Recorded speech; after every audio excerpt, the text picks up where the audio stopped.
first half of my career was spent primarily on a labor management side. I did a lot of negotiations with the rubber workers and steel workers. I retired as vice president of Smithers, which is a privately held scientific testing and consulting organization. Currently, I'm involved, as Kim said, as the president of Hudson Job Search, and I also lead the Ohio Means Jobs Summit County Executive Networking Group. I'm also involved with the University of Akron's HR Advisory Board. You see my little source of exercise. That's my e-bike, which I can get use of here in North Carolina a lot more so than I could in Ohio. The disco ball represents what I think is the ultimate form of music. And then you see the picture there of the greenery. That's my front yard, which it's just a lovely place in Ohio in the spring, summer, and fall. The four lovely people that you see there are my family, my two daughters, and my lovely wife. And you won't find me all excited about football, baseball, basketball, but show me any sort of motorsports, Formula One, IndyCar, NASCAR, and I'm all in. I've moved through the course of my career 9 different times. And so that's a little bit about me, but probably my favorite part about being in North Carolina is I get to spend a lot of time with these little angels. These are my 2 granddaughters, Emmy and Maddie, and they are truly my favorite part of being in North Carolina. So, all right, so much for that. Let's talk about addressing the salary question for a successful job search. Anyone remember the show Candid Camera? I know. Anyone? Oh, yeah. Oh yeah, speak up. I know Therese knows about it because she heard about it from her grandparents. But I do. One of my favorite shows. okay, well, I actually I had watched it. I had some of the Candid Camera film crew video some job candidates when they were asked about their salary requirements. And this is the reaction I got from one individual, and this is the reaction I got from another. Okay, so and I guess today what we're going to do is we're going to talk about why there is this concern, right? We have to understand that and how to minimize that concern, because you want to be confident in every aspect of the interview, whether it's your skills and value added, or your request for compensation or your demand for compensation. So we've got to minimize that concern that people have over talking about salary.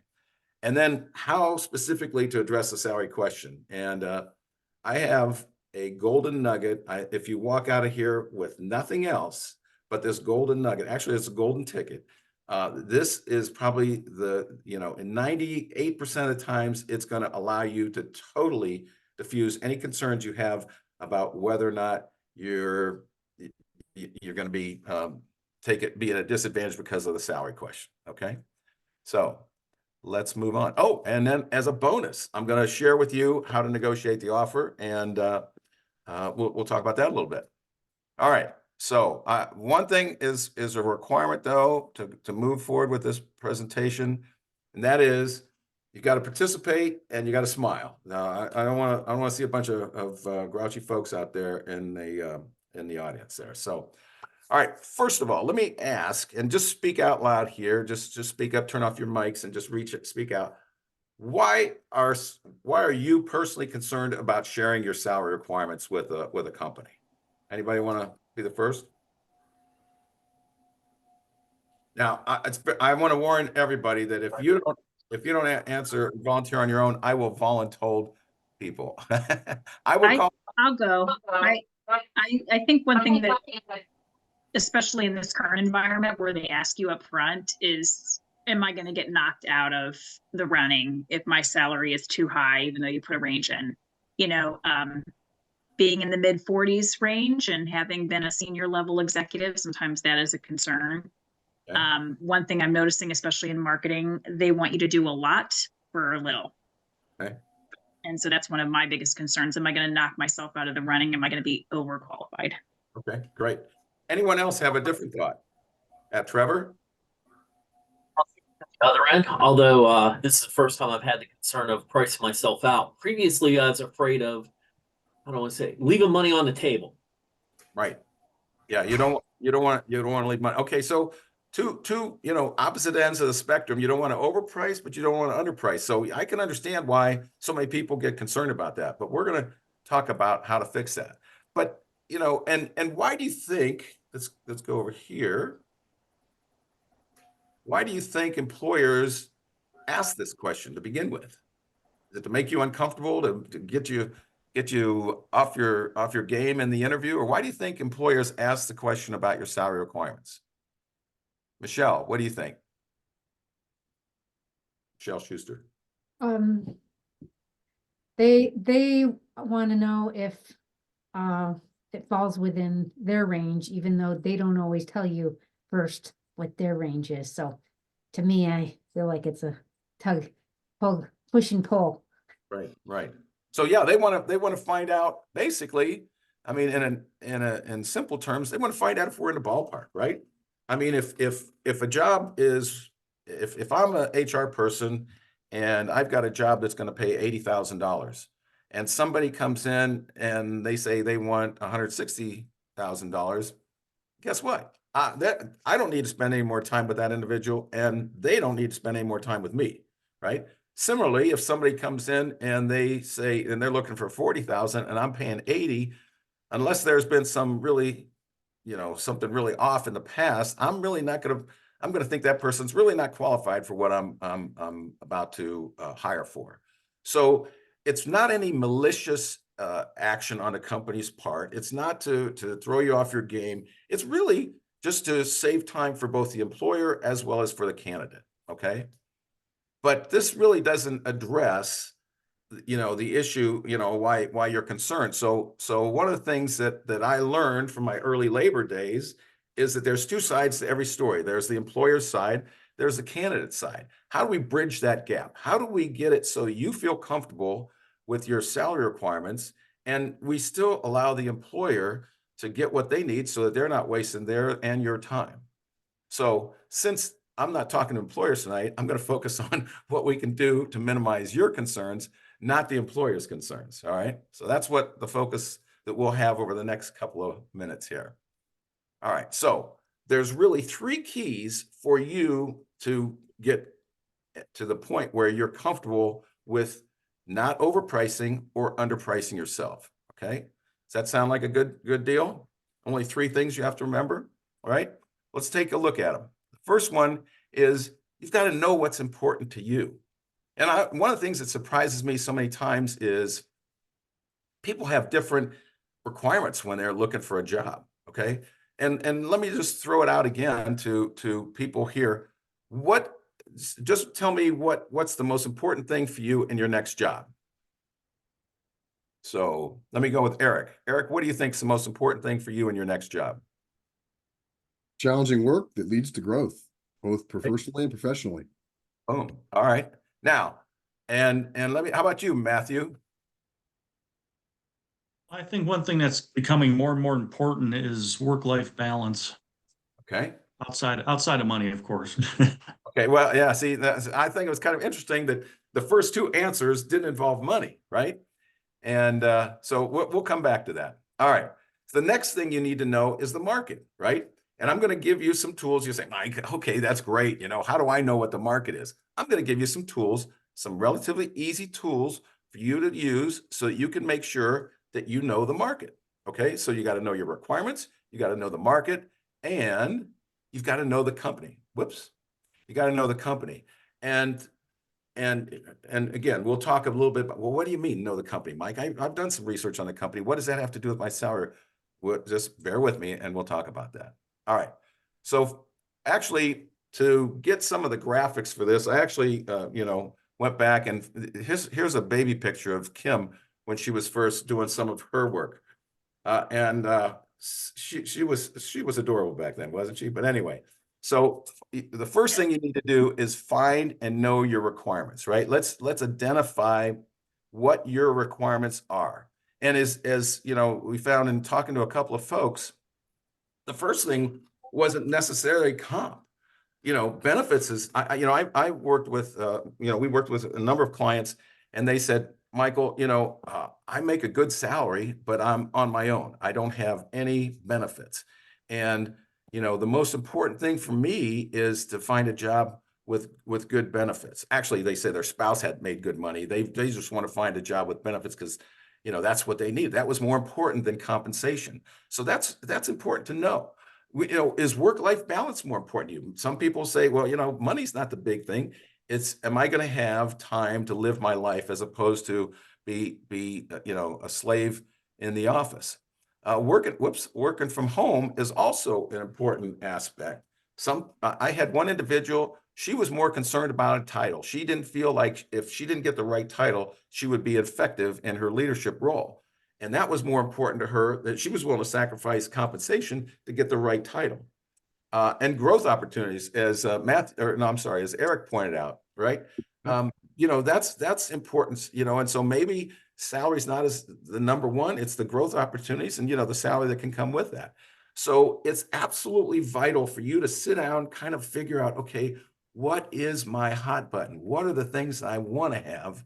And that's going to put you in a better position when it comes time to identifying your salary requirements.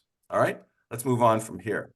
Now, Hey, the next Michael? thing, what? Mike, Go ahead. I just wanted to add too that a lot of times, up front, people should think about how far they're willing to drive.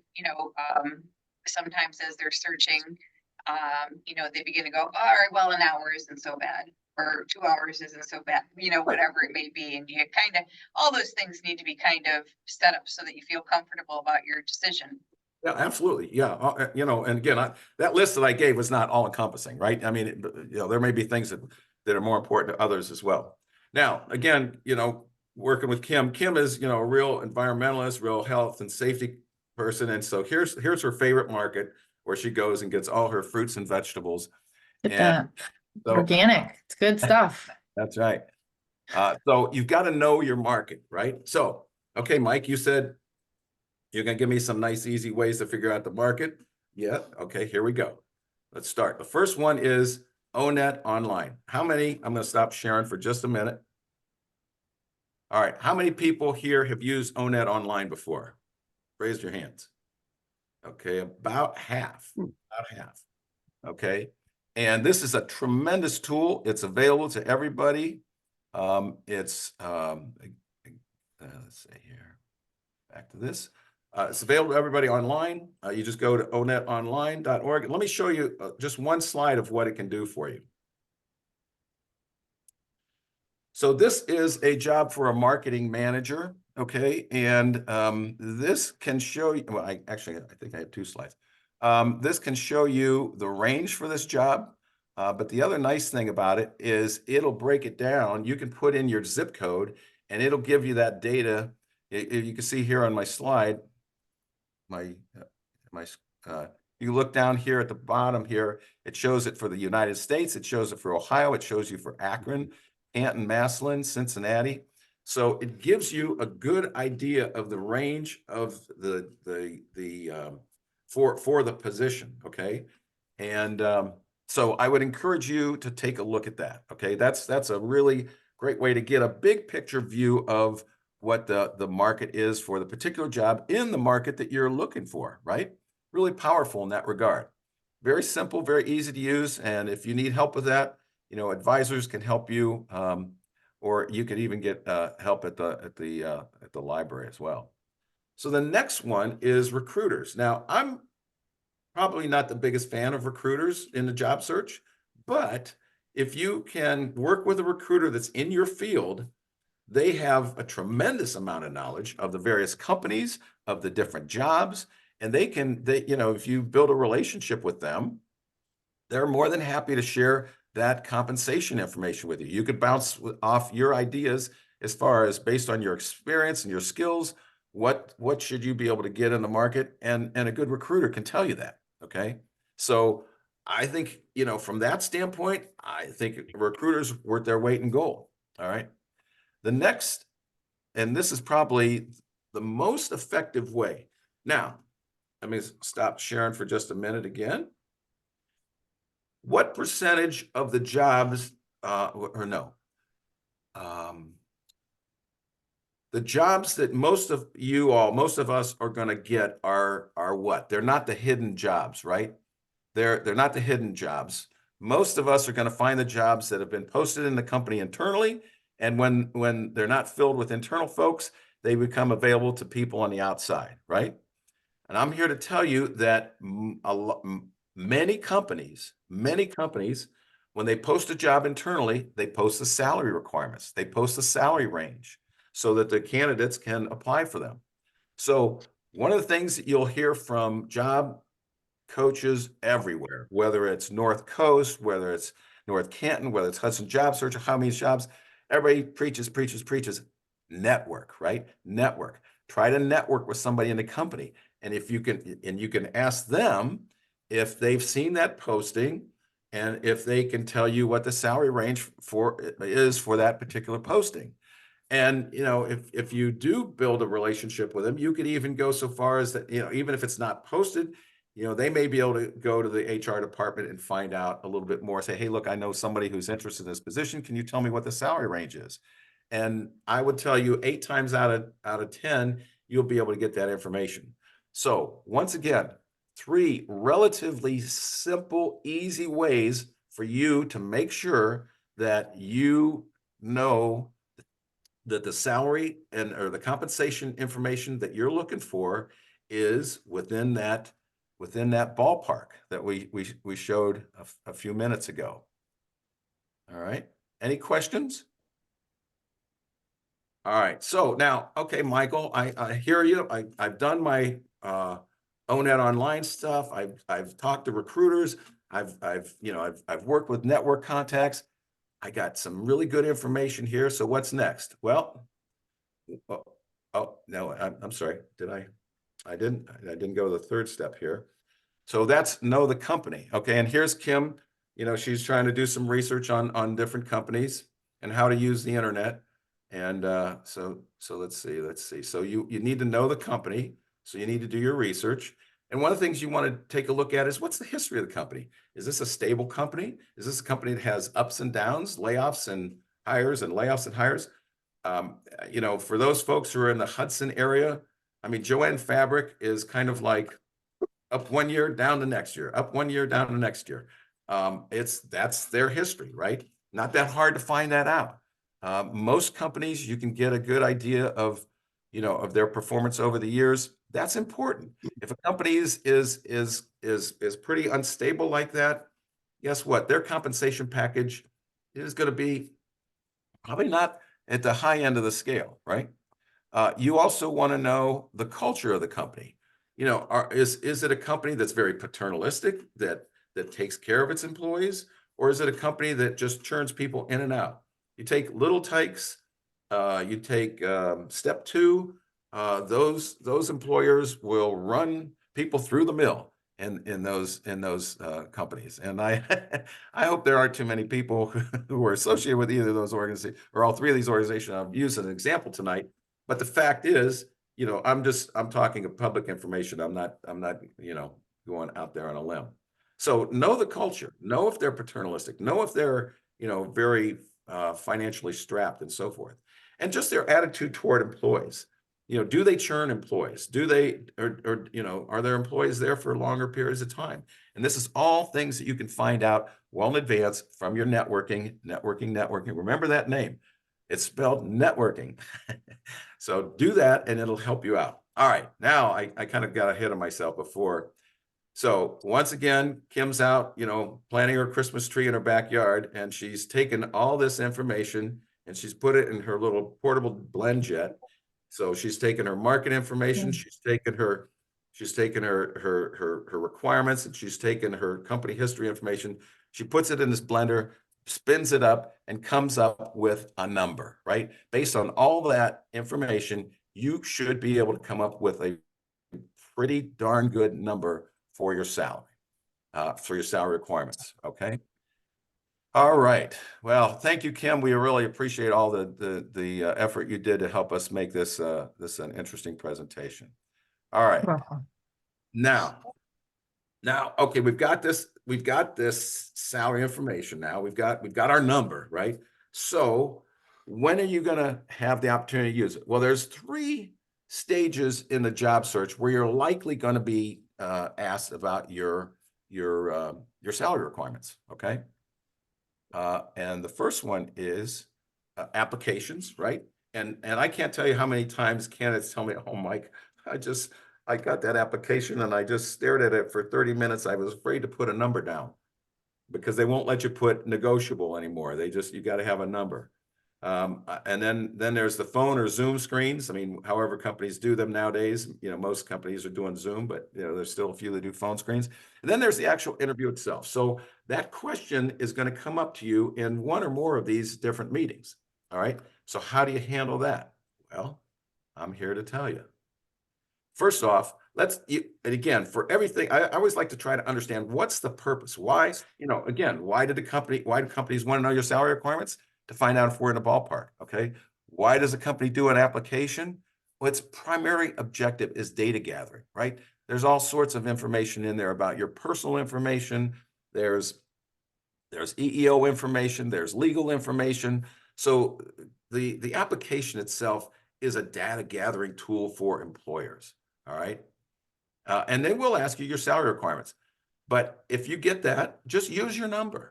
Okay, if you can put a range in, put the range in. If you can only use a base salary, pick the middle of your range. But here's something that you need to understand. People sweat this out. They say, oh, but if I put this number in there, they're going to hold me to it. First of all, most employers don't even look at comp on the application. If you have large companies, mid-sized companies, for the most part, don't look at your comp number on the application. Maybe a smaller company might. Okay, a mom and pop shop might do that, but for the most part, it's all for data gathering purposes. All right, so don't worry about that. All right. Next, yeah, it's process, legal, and ATS purposes. That's the whole idea. The next area is the phone screen or Zoom screen. Okay, now again, what's the objective for this? This is to qualify candidates. And even more than that, this is, think about this. If I'm an HR person and I have 10 different departments, I'm probably at any one given time, I'm going to have probably 2 individuals. I'm saying in a mid-sized company, or and be even more in a large company. But in a mid-sized company, I'm going to have probably 2 openings in each one of the departments. So that's 20 openings, all right? And just conservatively, I'm going to probably get about 100 applications for each one of those positions. So we're talking what? A lot of applications, right? So one of the purposes of a phone screener is to screen the candidates, screen it down to a manageable size that can be presented to the management team to decide if they want to interview this person or not. So this phone screener, this HR person has a goal in mind, and that is to be as efficient as possible. They don't want to spend a lot of time wasting time. So one of the things that you're likely to hear on a phone screen, and I forget who it was, but you were saying that companies are asking for this information sooner than later. Yeah, I mean, I think it's foolish for an employer not to find out about an individual's salary requirements at the very first opportunity, right? You don't want to wait till the interview. By that time you've invested all this time, effort, energy, and then only to find out you're out of the ballpark. That's a waste of time. So you're likely going to get this sooner than later. And the question you'll probably get is, what was your previous salary? Now, one of the things that I would suggest if you get that question is, I think my previous job was considerably different than what we're talking about here today. And I'd really like to know more about the requirements of this job before we talk about, and I'm not sure that my previous salary is relevant. Okay. And you could do that very diplomatically. Okay. But the real key is you'll probably get asked, okay, then what are your current salary requirements? Right.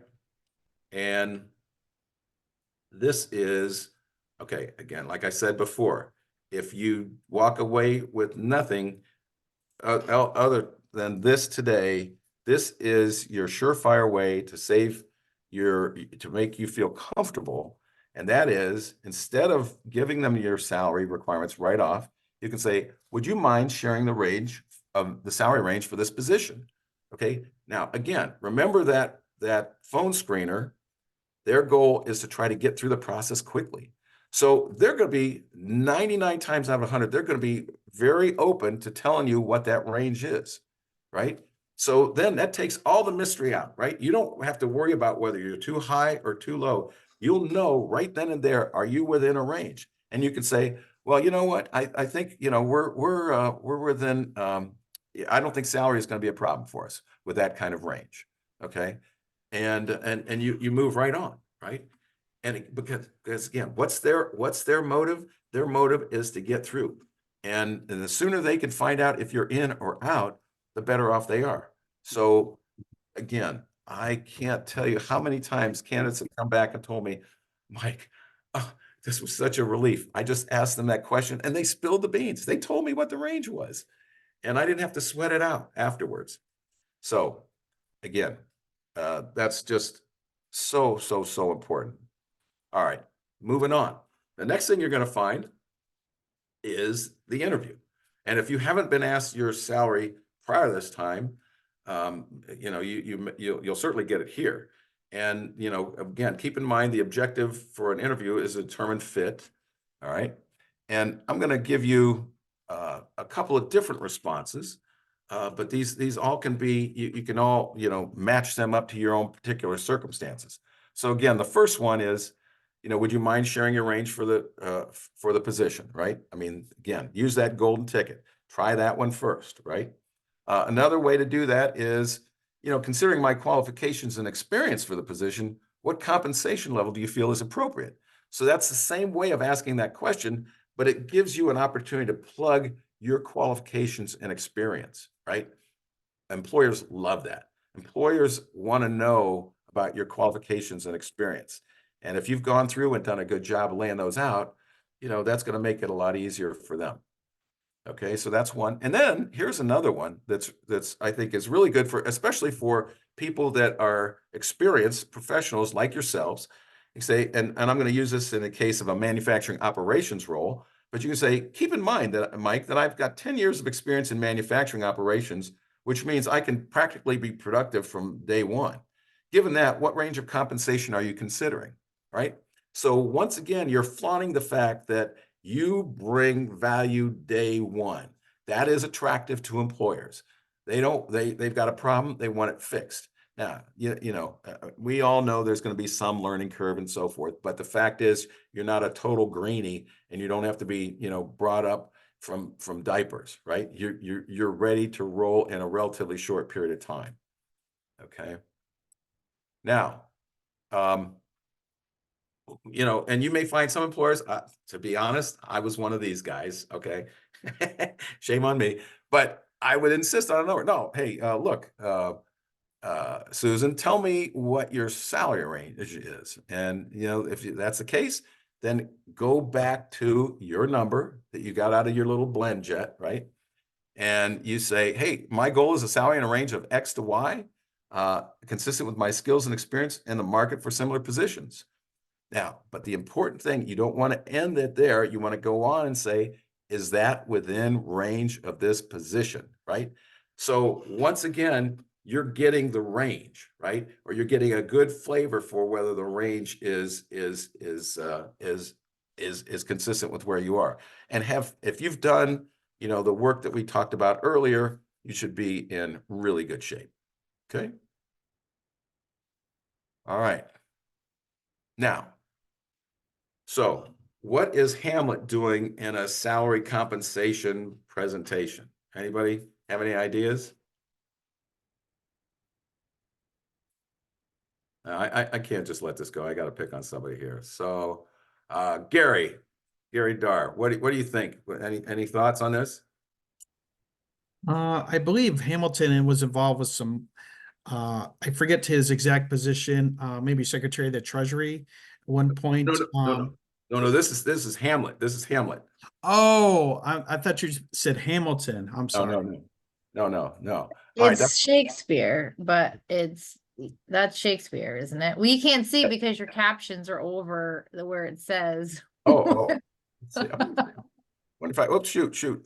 Oh, darn it. I spoiled it. Okay, so I'm expressing my inner Hamlet here. And I said, you know, the question is, to be or not to be, that is the question. That's what Hamlet's noted for, William Shakespeare is noted for, one of his more famous aspects of his writings. So I decided I'm gonna channel my inner Shakespeare, and I'm gonna say to negotiate or not. That is the question, right? And this is Michael Polovick from Hudson Job Search. So a lot of folks really now, so we've gone through the salary question. Now the question, we're going to shift into negotiating the salary, right? You've gotten an offer. What do you feel about it? Are you happy with it? Do you want to, is it less than what you want? Should you negotiate it? So let's step on. So what I want to do now, I'm gonna ask you all to take a poll, and let's see if this works this time, Kim. All right. So I've launched this poll, and I'd like you all to fill this out. When presented with your next job offer, will you attempt to negotiate it further if it wasn't exactly what you wanted? And you can, this is multiple choice, and scroll down because there's a number of different answers that maybe won't show up on the screen at first blush. So make sure you've scrolled down and fill this out, okay? So I'll give you just a couple minutes for everybody to fill that out. We'd really appreciate this.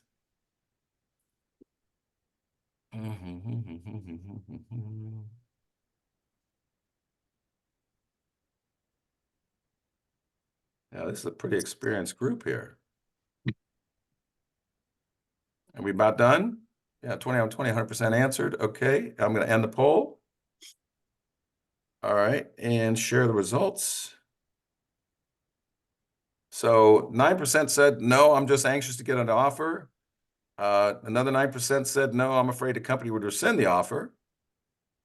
Then somebody says, no, I wouldn't know how. And we got 55% said they definitely would with no concern. So I hope you are being honest with that. That's a little different than what I normally see. That's great. So 23% said, I honestly don't know what I would do. Okay, so hopefully after this presentation, you'll know what you'll do, and we can get all you folks that said no to go a different way. All right. So, yeah, so now I want to share with you, and we'll get some audience participation here. I'm going to ask you some questions, and I'd like you all to tell me what you think the answer is. Okay, so what % of employers actually expect a candidate to negotiate their offer? You think it's 35, 58, 72, or none of the above? What do you think, Kim Monahan? I think it's C, 72. Okay. Let's see. Hallie, what do you think? I was gonna say 58. Okay. And Andrew, what do you think? I have no idea, but I would probably guess 58%. Okay. Well, the actual answer is none of the above. 84% of employers expect you to negotiate your offer. 84%. See, I've tricked you there. I didn't include that number in the list. So keep that in mind. Okay. Now let's go to another question. And oh, by the way, this is not just something that Mike Polovick pulled out of his backside. This is and unfortunately, this doggone caption is interfering with it, but it's I think it's salary.com came up with this information, did the survey. All right. What % of candidates accepted an offer without negotiating? So Matthew, what do you think the answer to that is? 72%. 72%. All right. We have it. Let's see what else we got. I'm going to pick on somebody. Jamie, what do you think? I was gonna say 72%. Okay. Eric, what do you think?